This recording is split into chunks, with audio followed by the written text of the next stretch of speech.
You want your Sonic Adventure 2 experience to go from this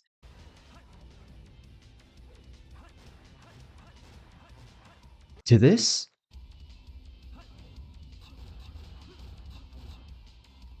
Well, you clicked on the right video.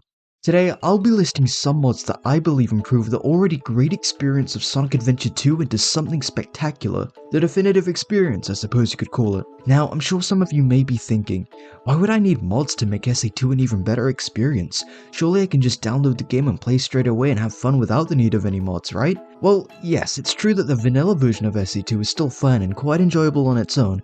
It goes a little bit deeper than that. Let me explain. You see, by the time Sega released Sonic Adventure 2 originally on the Dreamcast, things weren't looking too good for that system. The console was basically on its last breath, meaning that compared to the first adventure game, sales weren't doing too hot for this one. So, by the time Sega started moving to making their games multi-platform, they had the great idea to port Sonic Adventure 2 to the GameCube. Now, I'm not being sarcastic, this was genuinely a great idea. The SA2 battle port for GameCube sold more than double than what the original Dreamcast version could manage. But with this more successful version of the game came a few sacrifices. Those sacrifices consist of visual downgrades, gameplay bugs, cutscene issues, and a whole lot more. But we were given hope back in 2012 as Sega were planning on porting Adventure 2 to PS3, Xbox 360 Arcade, and PC. This should have been it. We were finally gonna get the definitive SA2 experience, right? Well, no. Why? Because they decided to port the already flawed GameCube port. All they really did was enable widescreen in 720p and they called it a day.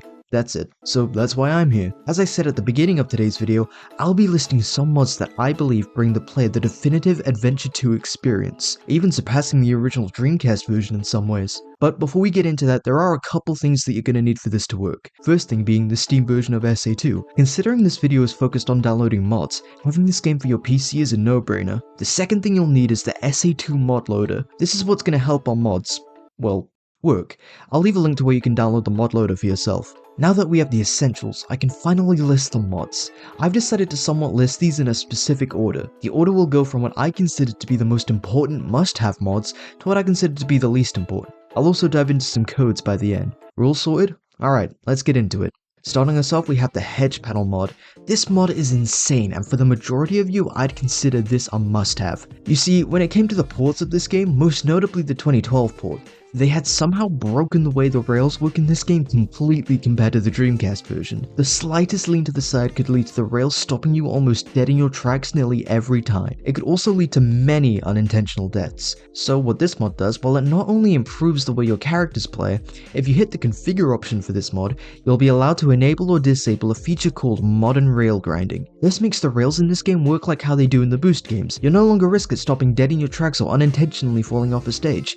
You just hold the or circle button to go faster. Now, I can definitely see some people not being a fan of this feature, as you can make the argument that this will get rid of the challenge that comes with rail grinding in this game. Trust me, I get it. If I could, I would download a mod that makes the rails work the same way they did in the Dreamcast version, but as of me recording this, that mod doesn't exist, and it may never exist. Luckily though, this is all optional, so you're free to disable this feature if you'd prefer it that way. Another addition to this mod that I'm a huge fan of is being able to enable fast somersault. Somersaulting in this game tends to halt your momentum, enabling this doesn't, and I believe it helps improve the flow of these levels completely. There are some other additions that you're able to configure in this mod, but I believe that they're much less important than the two I just talked about, so I'll leave them out of this video. The cutscene Revamp Mod fixes basically all of the cutscene issues that were present in the ports of this game. The lighting, character models, and various other bugs have been fixed. You can now watch these cutscenes just like they were on the Dreamcast version. This mod is amazing, and it truly brings these cutscenes back to life. The Dreamcast Character Mod is pretty self-explanatory. This mod brings back the character models from the Dreamcast version of the game, which I much prefer here. It even brings back some minor animations that were for some reason replaced in the ports of this game. One of my favorite additions to this mod is the fact that you can enable Sonic's original shoes if you want. After spending some time with them, I've actually grown to much prefer these over the soap shoes, but that's just me. You can always keep the soap shoes if you so please. The Disable Upgrades mod is once again pretty self-explanatory. This mod disables the gear that the characters wear. My favorite part of this mod is the fact that it's completely configurable. For example, with a character like Sonic, I have all of its upgrades disabled world except for the firing, resulting in personally my favourite look for Sonic in this game. Don't worry, you can still use these abilities, this is just a visual mod that I enjoy using. The No Model Tinting Mod fixes the lighting issues that were present within the levels of this game, restoring the brightness and contrast of these once dull coloured objects. Now, the highest quality texture mod doesn't necessarily upscale the textures, but what it does do is give us the most uncompressed versions of every texture that this game has to offer. It's not the most noticeable difference upon first glance, but it does still make the game look better overall. The Eggman Lighting Fix mod is an interesting one, because in the GameCube version of this game, Eggman's headlights would actually light up in darker rooms of some of his levels. One of the only and genuine improvements of the GameCube port, if you ask me. For some reason, the 2012 port just got rid of this feature, so this mod brings it back in its full glory. The volume within SA2 is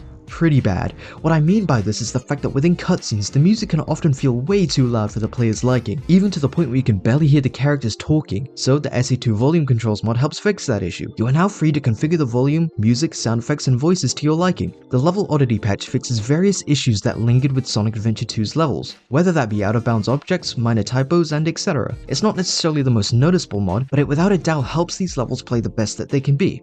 The Physics Improvement mod, well, improves the physics for some characters, most notably Eggman and Tails. This mod makes turning and the overall movement with their mechs much more manageable than they originally were. I was never the biggest fan of the majority of the mech stages, so this does improve them for me to an extent. The Action Remap mod doesn't necessarily change much, but it's still very effective in my opinion. This mod switches the light dash from the X or square button to the Y or triangle button. This completely eliminates the annoyances of accidentally somersaulting or using the bounce bracelet when trying to light dash across a line of rings. The Smoother Wall Collisions mod lets you keep most of your momentum when running close to a wall instead of halting your momentum completely. The Character Select Plus mod allows you to play as any character you want when picking a stage to play. Want to play as Sonic in Radical Highway? This mod has you covered. Want to play as Mechless Eggman in City Escape for some odd reason? Well, now you can. The new Challenger Assets mod upscales the icons to look much more presentable for higher definition screens. And the No Battle mod restores the Dreamcast version of both the intro and title screen. Now, before we move on to the codes, there is a bonus mod that I don't tend to use, but I'd recommend to some of you regardless, and that's the Retranslated mod. Sonic games are known to have some pretty awkward script translations, so this mod rewrites the script and dialogue to be more faithful to the Japanese dialogue. I'd also recommend switching the game to Japanese. Now that I'm done listing the mods, there are 3 codes that I'd personally recommend enabling in the mod loader. Shadow has Bounce Bracelet, Reduce Spin Dash Delay, and all emeralds trackable in emerald hunting stages. There are many more codes in this mod loader, but these are the 3 that I'd personally recommend. If you'd like to enable more codes to your liking, then go nuts. And I believe that's everything. I'll link all of the mods listed in the video's description. Despite this game not being my favourite that the series has to offer, Sonic Adventure 2 is still and always will be a great game loved by many fans, and I don't think that's going to change anytime soon. The amount of time and effort put into these mods is seriously inspiring. Fans will go out of their way to make sure that SA2 is still loved by this community. I'm not making this video because I believe the game isn't fun without mods, but because I believe that these mods greatly improve the experience of Sonic Adventure 2 even more. I think that's all I have to say today. I hope you found this video helpful. If there are any mods that you enjoyed that I may have missed today, feel free to let me know in the comments. I'd love to hear your feedback. If you enjoyed me and my content, then please feel free to like, comment, and subscribe. That's all from me. Have a wonderful rest of your day to everyone who's watching this. Take care.